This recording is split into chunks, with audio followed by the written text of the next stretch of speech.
Hi, everyone. Welcome back to today's episode of Christianity Now. As always, I'm Josh Ziefel, and I'm the host of your podcast. And with me is the Reverend Dr. Jenn Graffius. Hi, Jen. Hi, How are you today? I'm great. It's good to be with you today. Good. Excellent. So for those of you who don't know Jen is Executive Director for the Center of Vocational Ministry and an adjunct professor at Azusa Pacific University.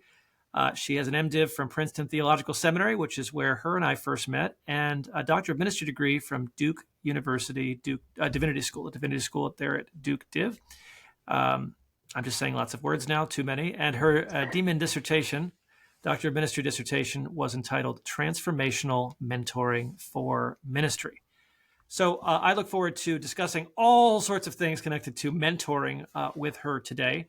But first of all, as is our custom, my opening question from Bonhoeffer to you: who is Jesus Christ for us today? Yeah, I like that question. I think that's an important question for us to continue to answer.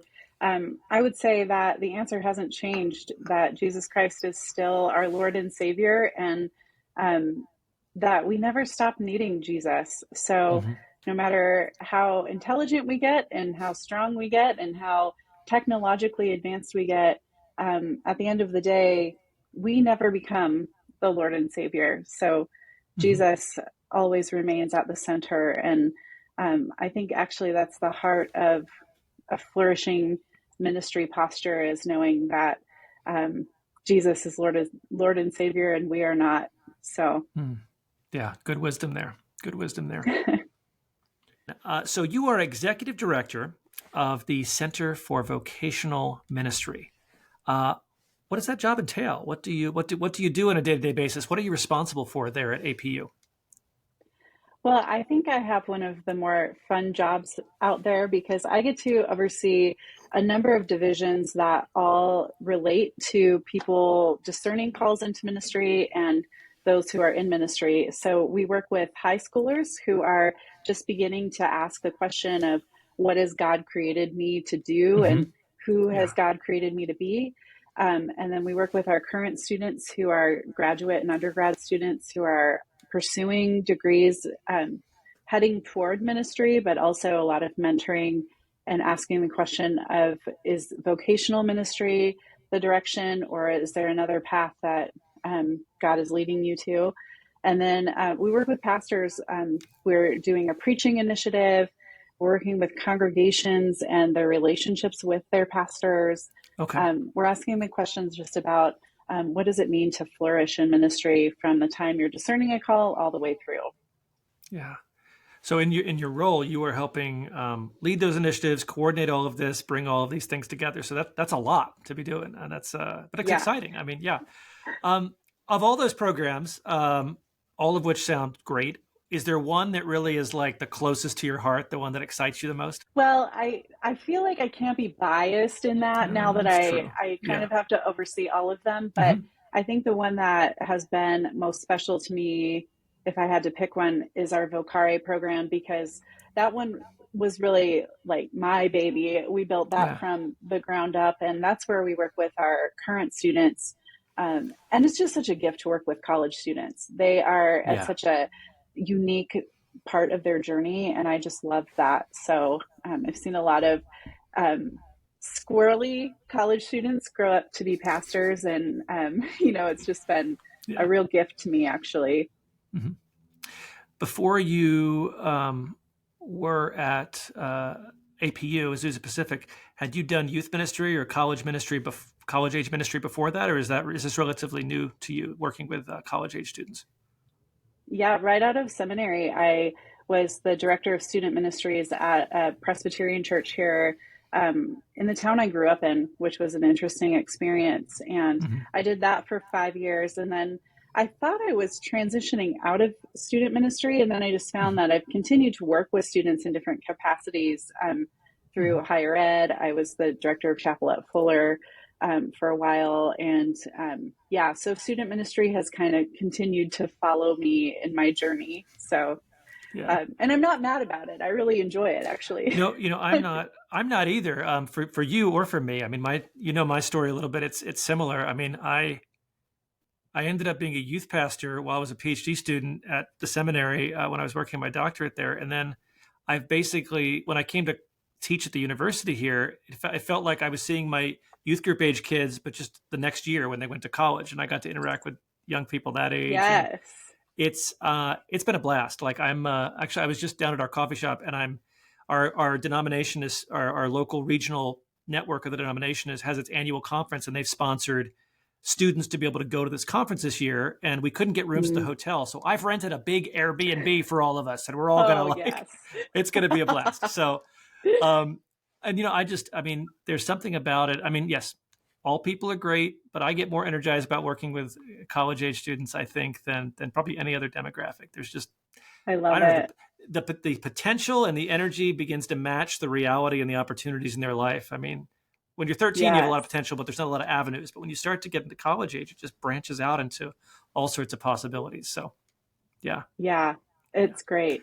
And then it doesn't take long, and you see they really launch into the next step Mhm. of their lives. And a lot of those students where there's those moments where they're like, I'm never going to figure it out. And then the next thing you know, they're Yeah, figuring it out. And I love watching that happen. yeah. Well, as I guess both of us, since we're roughly in the same age cohort, as both of us are now in what we would call middle age, I suppose.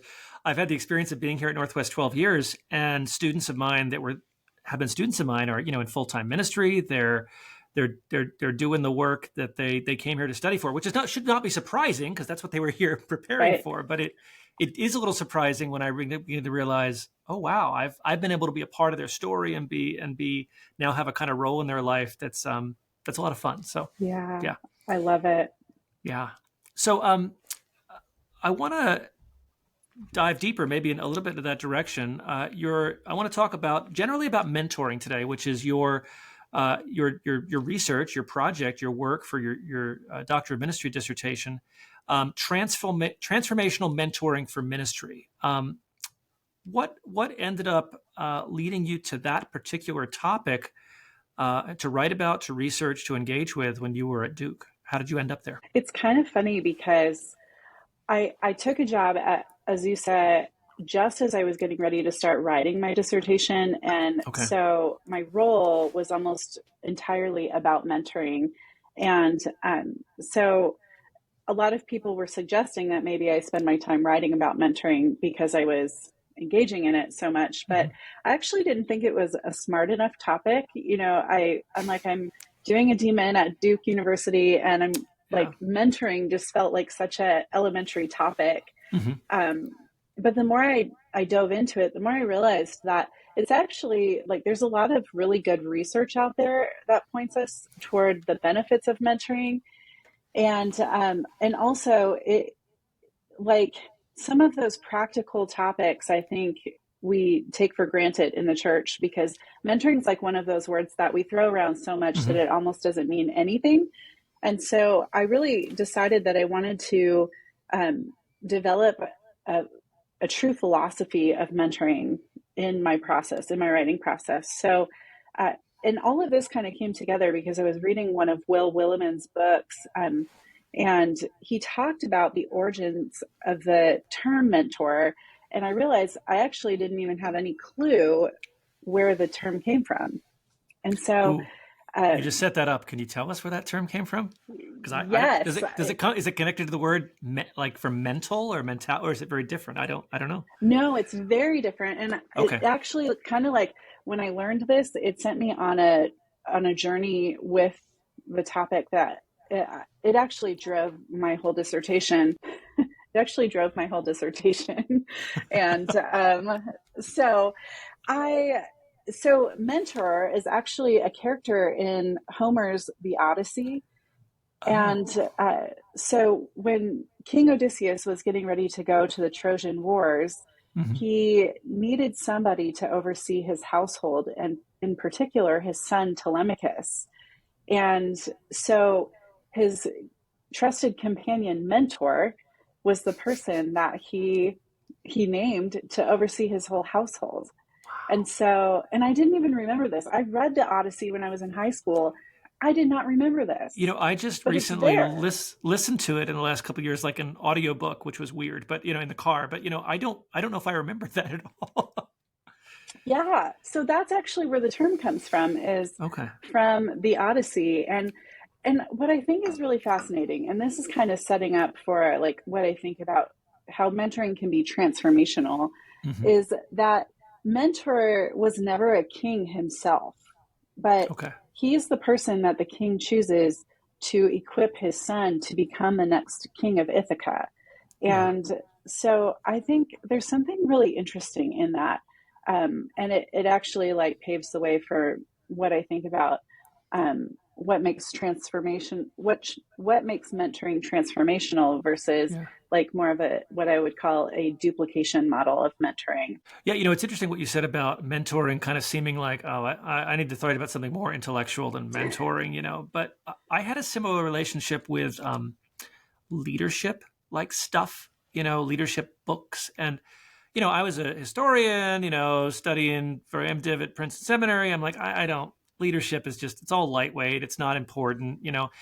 And then about 5, 6 years ago, I stepped in this role of, as dean here at our College of Ministry. And suddenly I realized I didn't know anything about leading, not, except what I had Right. instinctually. And I remember our provost, when I was interviewing for the job, I had an interview which was, I guess, okay, but I said one thing that was like, red alert, don't say that. That's a bad idea. And he said, you need to read this book right now, And Huh. suddenly I realized, like, I mean, yeah, I mean, obviously there's a cottage industry and like leadership stuff or whatnot, but I suddenly realized, like, oh, I I know worse than nothing sometimes about leadership theory and what this is, and that it is similar, I imagine, to studies and analysis of mentoring, a significant discipline, but it's not one that sometimes popularly is given much weight. Right. Yeah. And what's interesting about all of that too is when you look at, there's a lot of articles in the Harvard Business Review and Hmm. different like business related work. And it talks about how beneficial mentoring can be, that people who have mentors tend to get more promotions, they tend to make more Okay. money, they tend to have overall more job satisfaction. Hmm. But we don't really talk a lot about that, and Yeah. so I think it's more than just like having people speaking into your life, which is a very Christian thing to talk about, but Hmm. that there's actual benefits to having people who speak into your life and who you can grow your career trajectory with. So, Yeah. So there's a lot of directions we could go right now. I think I'll go this way, kind of on my list of things to think about here.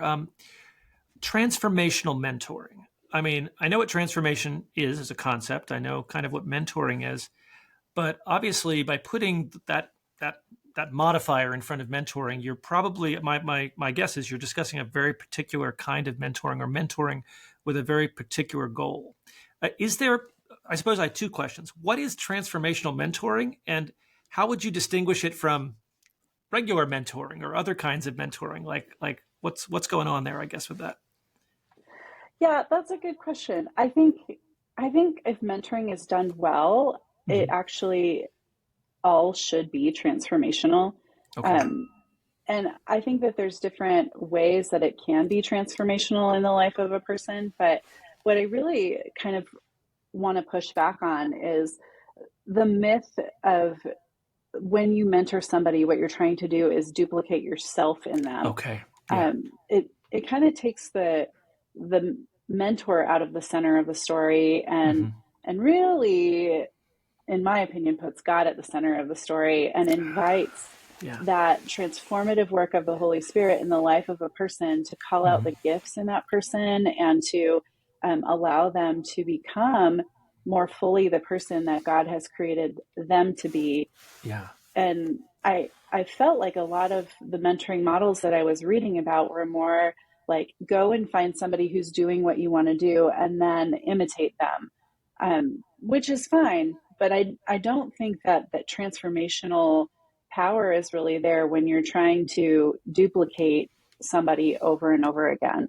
Yeah, and I think that's, I mean, I think about preaching a little bit in this. I think that for a lot of people that are heading into the kinds of ministry where preaching is a regular activity, maybe early on a young preacher will have someone that they really identify with, they connect with, and they will end up maybe sounding like them a lot. I mean, I think we had Yeah, a campus pastor at Houghton when I was there. And I think early on, I really somewhat consciously, somewhat unconsciously kind of modeled myself after him. He wasn't mentoring me in any kind of formal relationship, just by the listening to him was a kind of mentoring. But, right. um, it took me a while to find my own voice. So I think about that. Like if I'm seeking mentoring as a young person or sort of a new preacher, the kind of mentor you're talking about is helping me find my own voice through best practices and all of that, and not just duplicating whatever she or he might be style they might be using.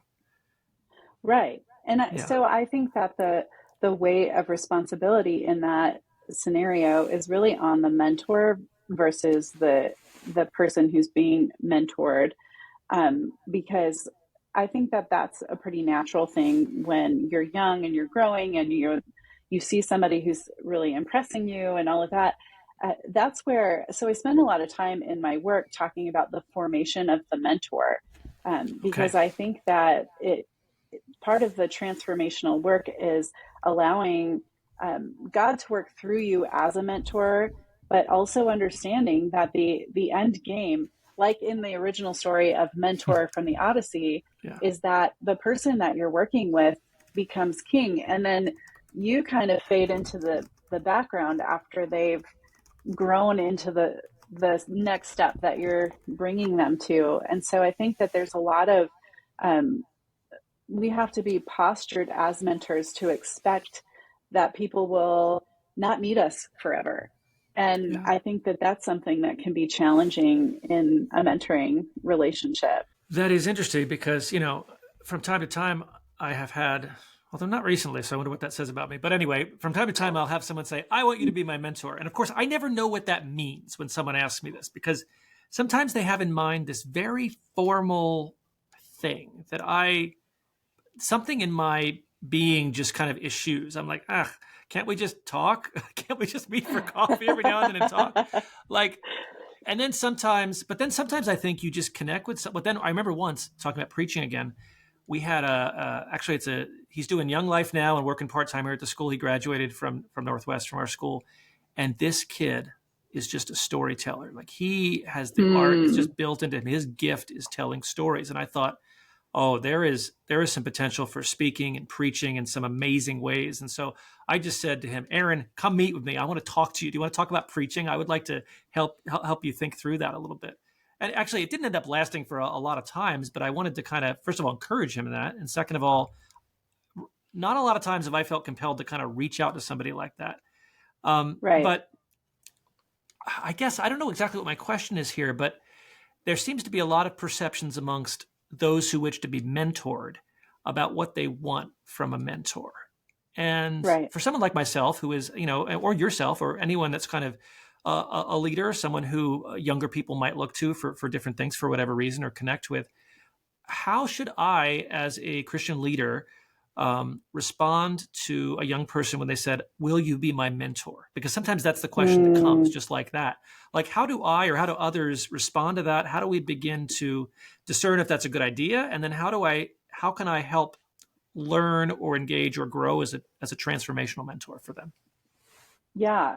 I think that, first of all, I think what you did was great, where right up front you have a conversation about what are you looking for, Mm-hmm. so that there's a really defined um, space with that Mm-hmm. person.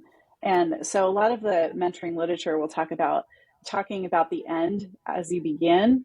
Okay. So like, how long are we going to meet? What does Mm-hmm. our meeting look like? Even questions like, so what happens if one of us decides we don't want to meet anymore? Yeah. Um, and so trying to address those really awkward things that can emerge as you're Mm-hmm. working with somebody at the very beginning is really healthy. And then I also think, as you're talking, the model that Stanley and Clinton have, Bobby Clinton from Fuller has written Okay. so much material on mentoring. And then Paul Stanley also has written some stuff with Bobby Clinton, but they talk about the three different kinds of mentoring. There's the intensive, the occasional, and the passive. And there's other literature that puts them in similar categories. But basically, the idea that intensive means this is somebody that you're going to be in the long journey with, someone who the two of you know that there's an investment here.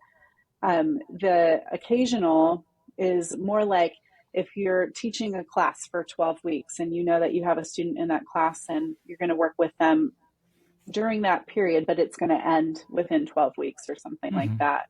Yeah. And there's, other scenarios that might work in. And then the passive, which I actually think if I were going, I often talk about this, I would rename that category because it makes it sound like it's not a very impactful role. But the passive mentor is the one that you may not even know that person, but you're reading their material, you're listening to them. You're modeling the way you preach after them. Yeah.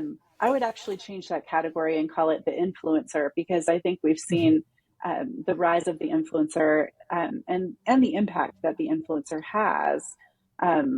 So that's a pretty significant role in mentoring too. Yeah, definitely. And I think certainly, there's been these, printed media has made someone like C.S. Lewis for a couple generations now, someone in this place. But now with podcasts, with all sorts of things available, there's a lot of voices that can speak into you. Like some people are big Tim Keller fans, and they'll really my wife will listen to, sermons of his. He was really influential in my sister-in-law's life at a certain point in her journey. Yeah, and I think about that as well. And then, of course, that also means sometimes we're mentoring people. For the person that's being mentored, very exciting. But sometimes that means we're mentoring people we don't even realize that we're influencing. If I'm an Instagram influencer, I hope that I'm influencing people and also getting money. But when I suppose it's probably similar to the it's probably similar to the thing people have known all the time. Like people are always watching, and we are, especially in the Christian frame, we're responsible for other people by our actions when we're in leadership or when we're well, it probably goes to that line from Jesus, "Woe unto you who are teachers, because you will be judged more harshly." It's the reality. Yeah. Right. And you don't even have to be in a role that's an executive director or a dean. There are mentors in a local church, people who are, elderly grandmothers, people who are working in trades, but in the context of the church community, they're huge mentors to people, passive or otherwise. Right. And I think that is, it's a little terrifying, but it's also kind of freeing too. So when you get the question, will you be my mentor? And as you talk to a person, you don't have to say yes to an intensive relationship all the time. But I think that thinking about those categories as a mentor and what you really can provide for a person, maybe it's just one conversation, and, that can be impactful enough to help somebody. But the other myth that I often talk about is that I think the myth is that you find one person. It's finding the one to be your mentor. And I just don't think that that's reality. I like to think of it more in terms of a constellation or a mentoring team or a personal board of directors, but thinking about who are the multiple people that sit around the table of your life and who speak into who you are as a person. And I think that's helpful both for the person being mentored, but also as a mentor. You are not the one and only and everything to somebody. And that kind of goes back to the original question of who's Jesus for you. It's like being a mentor is not being called to be somebody's Messiah. So I think that what I'd like to ask at this point is a funny question, actually. Maybe you can settle this once and all for me. Is mentee a real word? Let's just be honest, Jen. Is the word mentee a real word, or did someone make that up? What do you say? I do think it's a made-up word, because if you read Stanley and Clinton, they refer to it as mentoree, which is like a cumbersome word to me. I don't really like saying mentoree. I will say mentee, but I really am not sure that I like that term so much, Yeah. because It I think it's silly. I do too. You know, it's similar. I still don't think um, disrespecting someone is a proper grammatical term. I think you show someone disrespect. I don't think you disrespect people. But that's just me on my island, and I'm just going to sit on it. So whatever. You know, I love that. Yeah, You I'm go just going to right get real ahead and angry do about it. that, Josh. Exactly. Okay, so um, you mentioned earlier, and we tiptoed into this a little bit, but I want to go a little deeper. You mentioned a theology of mentoring, and you also talked about transformational mentoring, and understandably, as particularly uh, congruent with Christian practice. Can you talk a little bit more about that and kind of your theology of mentoring, especially when it comes to well, you and I are both ministers and involved in ministry. Like, what's the theology there? How's the connection? Yeah, I think, well, my brain is firing on multiple levels because I Yeah. think that I do think that we as the people of God are called to live together in community. And so I Hmm. think that this is how we, sometimes we throw around the word community and it's like nice and fluffy. And I think the reality is like this is one of those ways that we're called to really make investments in Hmm. people and to pass on the faith. I think Yeah. that this act of walking alongside people, and I'm very much like there's like the sage on the stage model or the Hmm. guide on the side model of Yeah. mentoring, and I'm very much a guide on the side kind of person.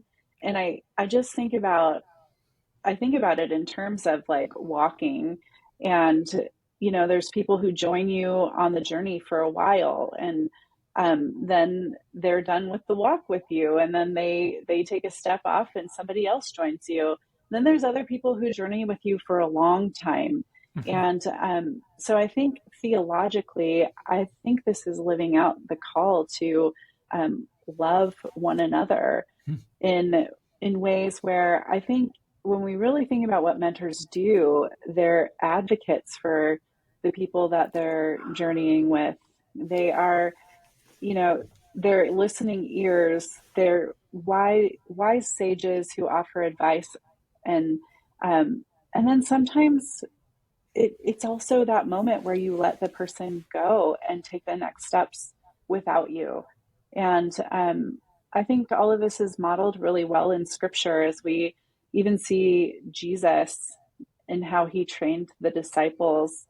And, so much of their life was spent on the road together, talking and unpacking things. And, um, I think that really, when we look at Jesus as the model of mentoring, we see that he spent time with knuckleheads. Like Hmm.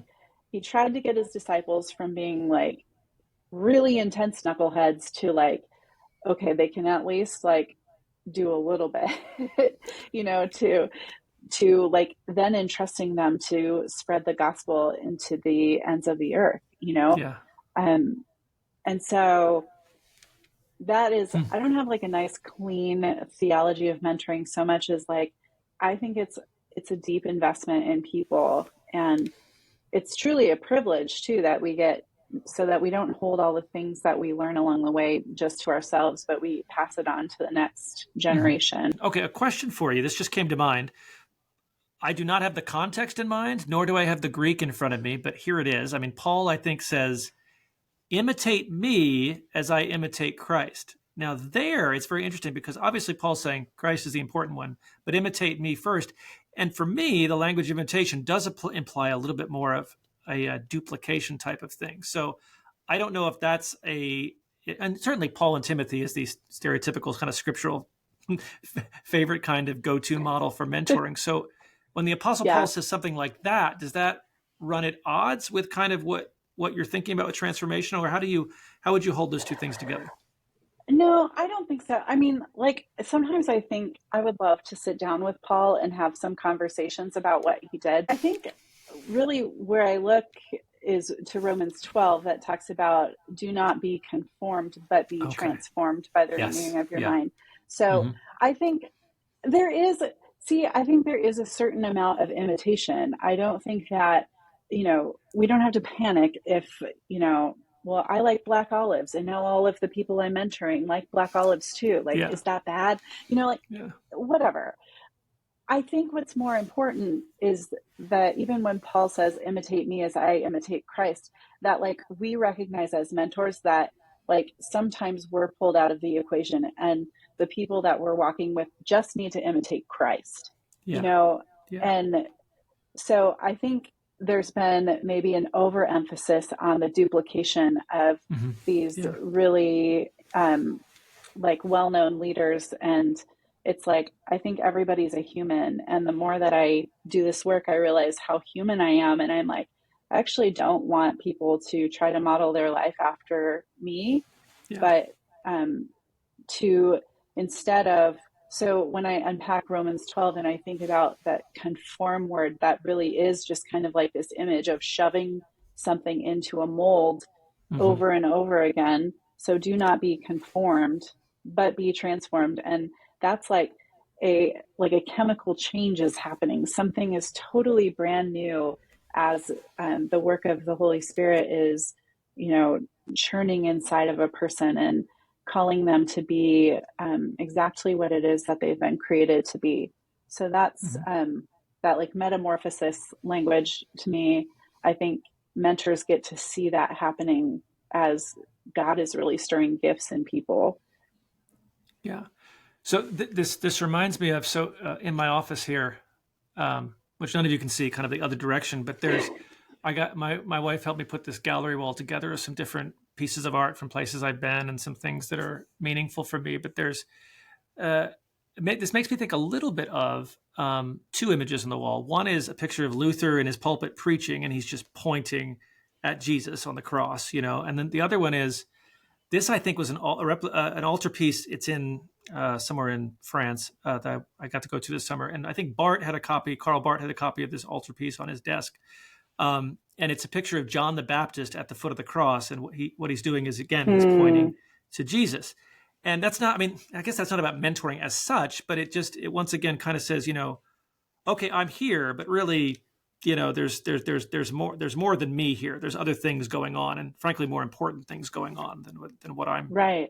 than duplicating me. I guess.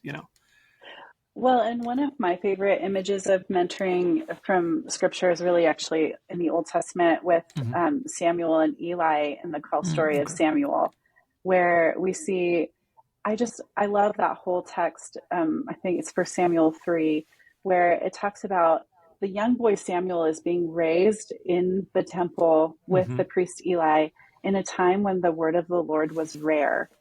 And so he's just going through the motions and learning what a priest does. And he's there because his mom promised him to the Lord. So he didn't really have even a lot of agency in being Yeah. there, Yeah. And this beautiful exchange of like Samuel hearing God's voice, thinking it's Eli, not knowing it's God, and at first Eli's getting so irritated and he's like, Hmm. go to bed. And I'm like, I Yeah. felt that so many times in youth ministry where I'm like, please just go to bed, you know. And then in the course of all of it, it's Eli who's like, wait a second, Samuel, I think it's God's voice. And I Yeah. think there's just this beautiful picture of like Eli ushering in God's voice Hmm. into Samuel's life. And then actually the crazy part is that the word of the Lord is not great news for Eli. But God uses this whole scenario here where I really think that that's like a picture of what it means to be a mentor. You don't know like what you're ushering in, and then Samuel becomes the great Yeah. prophet of Israel. And who knew? Well, he's just hanging out in the temple, you know, at a time when the word of the Lord is rare. Yeah. So I just love that. Yeah. So one of a lot of words get tossed around in Christian circles. Two of them that I've heard are mentor and coach. To that, I might add spiritual director and like counselor or therapist. Obviously, that's a lot of categories, some of which overlaps, Venn diagrams or whatnot. But what is compared to some of those other things, coach, like life coach or whatever, spiritual director, counselor, where does mentor fit into that matrix? How is it a unique kind of role, and how is it similar to the others? Yeah, I think so. And discipler is also another one that Oh, yeah, yeah. Okay. I get asked a lot. What's the difference between discipleship and mentoring? Hmm. I would say, so to answer the discipleship side, I think there's always a spiritual component to Hmm. discipling somebody. Mentoring actually can cross over into the spiritual life or not, you know, and I think that's where this constellation of people speaking into your life is really helpful, because Hmm. the coach really is there to just ask the right questions. Like coaching, the focus of coaching is good questions, and good coaches know that, and they don't try Hmm. to give too much advice or, you know, um, and some of these other roles, the spiritual director is there to listen with you to God's Hmm. voice. And I think that is really valuable. A therapist is actually doing psychological work with you. And so you really should only do therapy with someone who's trained to do therapy. um, I think mentoring can cross over a lot of these categories, and it sort of could be an all encompassing term in some ways. But I think the part of mentoring that feels more specific is the relational part, where Okay. you really are spending Hmm. life at a certain extent together in some way, whether that's just you're listening to their voice in your earbuds from a podcast over and over again, or you have an agreement that they're going to walk alongside you for a particular skill, Yeah. or if it's just a long term goal. But yeah, I think mentoring is a little bit more of a catch all phrase, but I think there's a much more relational aspect to mentoring. Well, let me ask you this: is it wrong to want to be a mentor, or does it just have to? Do you have to wait for someone to come to you? Like if I said I want to be a mentor, is that presumptuous of me, or is that a legitimate thing for us to want to do? And if it is legitimate, how do you go from wanting to be a mentor to actually mentoring someone? Oh, I think it's great if people want to be a mentor. I think what, so a lot of what I've written about is about the formational process of the Hmm. person who wants to be a mentor, though. So I think that it's important to ask why you want to be a mentor. And because really becoming a mentor isn't about becoming the hero of the story. Hmm. It's actually a pretty like self-sacrificing role to take on when you decide that you want to be open to investing in somebody else, Yeah. because the reality is you don't always get acknowledged for the work that you've done with somebody. They may, move on and forget about you. Like there's a lot of potential to not be the hero. Yeah. And so I think if you're willing to be a mentor, I think that's a really great thing. And I don't think that you have to be an expert in the field of whatever the person is doing to be a really great mentor. I mean, I think about Hmm. some of the really valuable mentors I've had who have nothing to do with the world of theology. And they've been some of the most valuable people in my life who um, have helped me along the way. And Yeah. so I think that the thing is, and this is probably why I'm such an advocate, is that people who have been mentored are often willing to mentor others. And so if we can keep that going, it really is just a continuation of passing on the gift of mentoring to people. And I think because, like I said, there are so many benefits to people being mentored that um, I don't think that it's presumptuous at all. um, but I do think as mentors, we have to check our motivations for Hmm. doing it. And maybe And that's where that's the really counselor or the important. spiritual director comes in to help us sort through that. Yes, because Yeah. mentoring is also not about like working out your own stuff with somebody Hmm. who's kind of like a captive audience, too. Yeah. So Yeah. there's a danger in that, too. And Hmm. so we try to keep working on our own stuff in other places. Well, I think too the model of mentoring that you're talking about, because sometimes there's, in Christian circles, maybe particularly in evangelical circles, I don't know, there can be this enforced humility that we need to impose. So somebody says, I want you to mentor me. We're like, oh no, I couldn't mentor you, because we don't want to feel like we're important. But if you're actually seeing mentoring as actually like this, sometimes like unglamorous labor, it's not, go ahead and be a mentor because it's not going to make you a Right. hero. Don't even worry about that. Right. Yeah. Well, I talk about mentoring in terms of shepherding, and Hmm. I'm really intrigued by shepherding. I mean, you know how we geek out on certain things in Hmm. Yeah. theology. This is one of my geek topics. But I was preaching a sermon once on um, Jesus as the Good Shepherd, and I started reading about sheep because everybody says sheep are dumb, and so I felt a little awkward talking about being dumb sheep. And so, but I started reading this article about sheep, and it talked a lot about how their sheep are actually not dumb as much as they are anxious. They're Mhm. highly anxious animals, and um, they can't eat unless they're in. They have to make eye contact with other sheep while they're eating, so that they feel relaxed enough to eat, and then they ruminate. So they're like chewing and then regurgitating and chewing and yeah, and uh, and then they can get spooked really easily. And if they're spooked, Yeah. they just can't eat at all. And I'm like, oh my gosh, this sounds like people, Doesn't it? like Yeah. we are an anxious, like social, like we're needy, like that's so different than being dumb.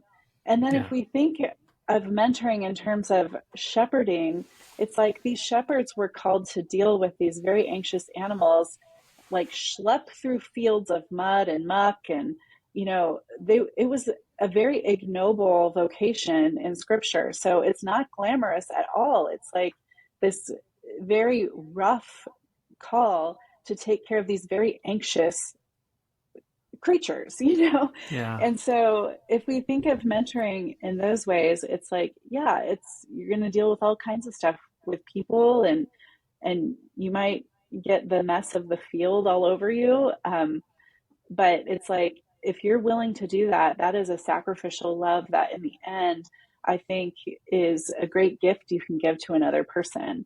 And Yeah. that's actually why I care so much about mentoring, because I'm like, it Yeah. is actually like such a gift. Absolutely. Obviously, and I think about, we're both in the educational world. It's not quite the same as mentoring, but education is mentor adjacent, certainly. And when I think about you talking about people that have been mentored, also have a desire to be mentors. I think about professors, educational experience classes, people that maybe spoke into my life in this kind of world that you and I exist in right now. It's right there, Right, in terms of passing it on. right. Uh, And I what? think that a lot of people who end up being mentors often they just do it. They don't Mhm. even like have to declare that I will be your mentor, but it's like Yeah, those people who almost like scoop you up, and they're like, all yeah, right, let's walk together for a little bit on this journey, and see what we can pour into each other. yeah. No, I agree. Sometimes I suppose defining the mentor relationship is helpful, but probably a lot of times it's just an organic kind of like, hey, let's talk. What's going on, and there can be something that develops over time. Yeah. Um, let me flip my question around from earlier as we draw to a close here. Let's say whether I myself at my age right now, I'm not done growing. Hopefully, we're not done growing, or somebody here at the school or somebody listening says, I would like a mentor. What advice would you give to someone who feels this need for this kind of relationship? How do they go about discerning who is a person that they can trust in this relationship? What advice would you give them? Yeah. I think that I think it's a spiritual process, Mhm. especially if we're talking about somebody in our lives that we're inviting into like those really sacred places in our Yeah. journeys.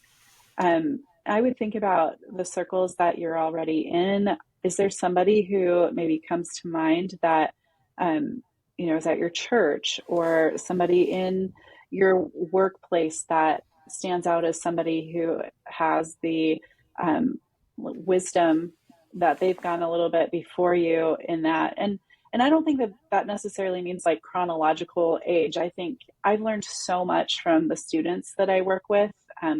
They have taught me things about all kinds of stuff. And, like from it, the obvious like pop culture and all of that, but then Yeah. you sit down with them and like I learn from my students as they think about their spiritual lives and what God is doing in their lives and Yeah. where they're headed. It's not just a one-way relationship. So I would pay attention. I think that's the first thing I would say is pay attention to who emerges. And then I would also invite those who feel like they want to invest in another person to also pay attention to the people Yeah. that God's putting in their path, and don't be afraid to invest in another person. So you've probably come across this. I've heard kind of the I feel like this is like kitchen sink advice or kitchen table advice. I've heard it said in the Christian circle, you should have someone that you are mentoring or pouring your life into, and also have someone that's mentoring you. Would you say that's a good model at the same time to kind of have both in your life at once, both kind of levels, and also probably peers as well? I guess is the middle one, but Yeah, yeah, I really do believe peer-to-peer mentoring can be really yeah, effective. But I think generally it is good to have people, um, you know, I think it's a good reminder that we never get to the point where we know everything. And yeah, so it's important to have people who can speak into our lives and who we can share our lives with. Um, so I do think that's important. And then, I don't think that everybody's a really stellar mentor, So if you're just somebody who you're like, I'm just not good at this, I would like, I don't think you need to force it. yeah, Um, but I do think that like holding everything you've learned and all the ways that you've grown to yourself is also withholding a piece of yourself that God might want to use in the world. And so um, I think there's great joy in being mentored and also yeah, having people you're mentoring. yeah. So I guess the last question about mentoring, though, then, as you think about this topic, if you had to sum up the biggest insight or two that you have had in your work and your experience with mentoring, what would those things be? I think the first thing I would say is mentoring isn't just a fluffy, like it's so often I see mentoring as like the cotton candy of the Christian world. Yeah. Okay. The fluff, the sweet stuff that it's like the first stuff that can go away if you have to like trim your programs and Yeah. um, you know, but I would just say don't mistake the fluff um, because it's the glue actually that holds us together. I Yeah. think when we're talking about our life together in Christian community, our life together in our professional worlds, I think that mentoring really is the glue that holds it together in a lot of ways. And so that would be my biggest advice is not to trim the relationships first. Okay. And so mentoring is a dense topic that has many different pieces to it, but it's valuable. It's very, very valuable. Is there a book or a resource or something you would recommend for someone wanting to learn more about mentoring? Yes, the book, well, I would say probably my most favorite book that I came across was a book actually written for educators by Lois Zachary, and Okay. it's called The Mentor's Guide. I have several copies of it on my bookshelf because I give it away so often. Yeah. But she has done incredible work on helping the mentor prepare themselves to be a mentor. And it's an excellent book. Okay. The Mentor's Guide. I'll put that in our show notes when I put this out there online, so people can find that on Amazon or wherever they like to buy their books. Right. So, Jen, thanks for being with us today. This was fun to talk about your work and about mentorship. And I was just at a family funeral last week. My great uncle, who had Mm, lived states away, and I haven't spent daily time with it a long time, but I got to perform officiate some of his funeral, and just I think I spent more extended time thinking about my Uncle Henry than I had ever in my life because, he just passed away, and thinking about his influence. Yeah. And he was, here I am, Dr. Joshua Zevel, Dean of the College of Ministry. He, I think, had a high school education, maybe was a machinist, but he was a model of a Christian man. He I was. love that.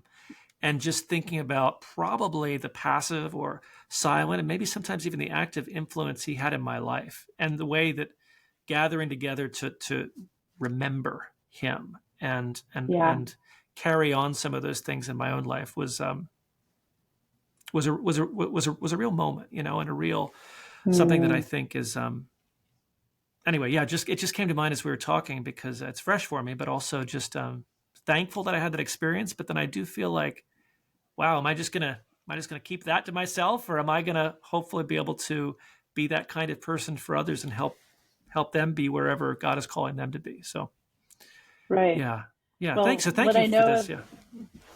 what I know of you, Josh, I believe that you will pass that on. Well, it's yeah, it's not about holding on to it. It's about letting it go. And yeah. Um, Jen, so if somebody wanted to find you on the internet for learning purposes, not for weird stalking purposes, where could we find you on the internet, or Twitter or X or whatever they're calling it these days, Facebook or things like this, social media? Yeah, I'm probably most active on my Instagram. Okay, So it's at Jen Graffius. And yeah, I don't really use X that often. And yeah, and then if anybody would want to email me, I'm always happy to have conversations about mentoring. And so, yes, great. Well, Jen, thanks so much for being with us today, and God bless you in the work you're doing. thank you.